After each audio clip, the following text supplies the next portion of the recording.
పొద్దున్నే బ్రేక్‌ఫాస్ట్‌కి అయితే నైట్‌ది వైట్ రైస్ ఉంటే, దాన్నే పులియోగరే అన్నం జేసేసినాను.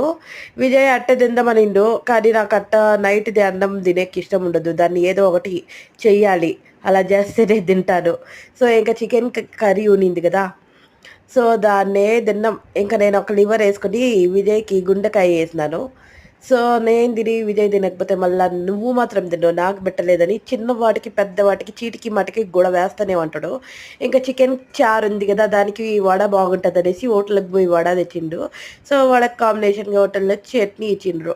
ఇంకా హ్యాపీగా మా బ్రేక్‌ఫాస్ట్‌నయితే ఇలా కంప్లీట్ అయితే చేసేసినాం. ఈరోజు మీ ఇంట్లో ఏం బ్రేక్‌ఫాస్ట్ చేశారో కామెంట్ చేసి చెప్పండి. సో, మీకు గూడా చికెన్ కర్రీ చేసినప్పుడు డెఫినెట్‌గా వడ ఉండాలా? మా ఇంట్లో అయితే నేను చేయకపోయినా హోటల్‌లోనికైనా తెచ్చుకొని తింటాడు. సో, ఈ వీడియో నచ్చితే సబ్స్క్రైబ్ చేసుకోండి. వీలైతే చిన్న లైక్ అయితే చేయండి. Thank you.